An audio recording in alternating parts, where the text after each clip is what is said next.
Ano ang nakakapagpa-trigger o nakakapagpagalit sa iyo base sa iyong zodiac sign? Bilang mga tao, natural lamang sa atin ang ma-trigger o magalit. Sa eksplanasyon ng mga eksperto, ang galit o anger ay isang uri ng emosyon na response kapag may kontra sa iyo o may nakagawa sa iyo ng hindi maganda. Ito ay pwede ding makabuti. Ito ay isang paraan ng paglabas ng emosyon dahil ang pagkimkim sa isang galit ay maaaring magdulot ng maraming sakit sa tao. Pero ang sobrang galit naman ay maaaring makasama. Ngunit ang astrolohiya ay may paliwanag din dito at iyan ay nagkakaiba-iba base sa kung papaano nakaayos ang mga planeta sa panahon na isinilang tayo sa mundo. Kaya naman ikaw ay magugulat at maliliwanagan kung bakit ito ay ikinagagalit mo base sa iyong zodiac sign. Paalala lamang na ang sasabihin ko ay hindi refleksyon ng channel na ito o mismong ako. Ito ay base lamang sa pagsasaliksik namin sa mundo ng astrolohiya. Aries, ayaw mo nang ikaw ay pinag-uusapan na nakatalikod ka. Ikaw ay natural na prangka, kaya ito ang bagay na pinaka-inaayawan mo. Taurus, sila ay galit kapag hindi na sila kumikibo at tahimik na lang, at ang kanilang ikinagagalit ay sasagot ka sa isang bagay ng oo, pero ang totoo ay hindi naman ito mangyayari o ang siyang gagawin mo. Gemini, ikaw ay isang social butterfly at ang maramdaman mo na hindi ka sinusuportahan ng taong mahalaga sa iyo sa harap ng ibang tao ang siya talagang nagpapabigat sa kalooban mo. Cancer, ang mga Cancer ay emosyonal, kaya mahalaga para sa kanila ang i-acknowledge o damayan sila sa panahon na sila ay may kabigatan sa damdamin. Higit na ikinasasama nila ng loob na baliwalain ang kanilang nararamdaman. Leo, ikaw ay madaling magalit kapag alam mong ikaw ay dinidiktahan, gayong alam mo naman ang dapat na gawin. Ito ang mas higit na nakakapagpainit ng ulo sa iyo. Virgo, minamahal mo ang kaayusan, kawastuhan at kaeksaktuhan sa lahat ng bagay. Virgo, ikaw ay madaling magalit kapag wala sa ayos sa mga bagay at hindi inirerespeto ang kaayusan mo sa buhay. Madalas ay ayaw mong makaabala sa iba at umiiwas ka sa kapintasan.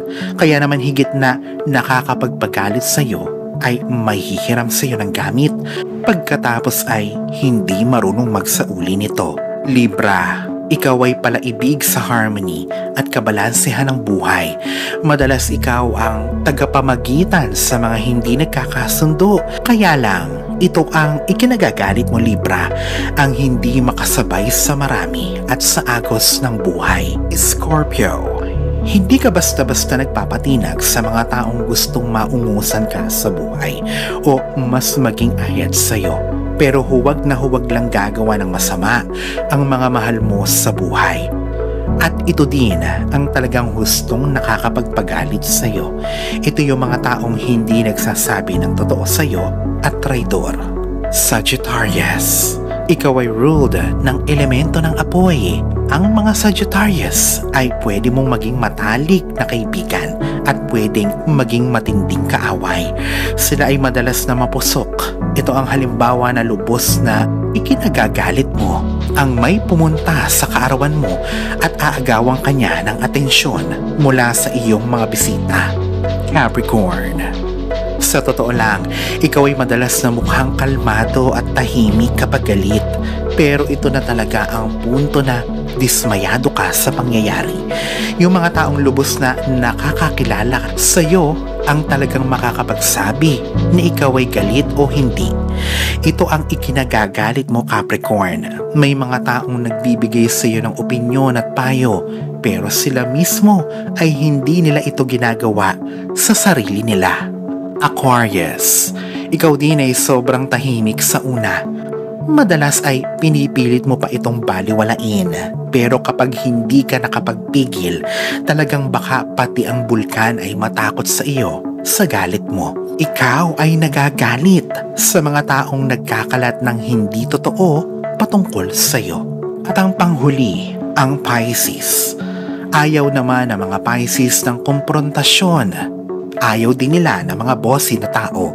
Ayaw din nila na mag-aksaya ng oras sa mga bagay na wala namang balik o magandang ibubunga. Ito ang higit na nakakahukay ng kanilang galit. Alalahanin na sa poong may kapal pa din, nagmumula ang lahat ng pagpapala, ang kasipagan at ang kabutihan sa ating kapwa kasabay ng buo mong pananalig sa may kapal. Ang siya pa rin na dapat ay manaig. Ang mga ito ay mga gabay lamang. This is Fiddle Rosario. Thank you for watching.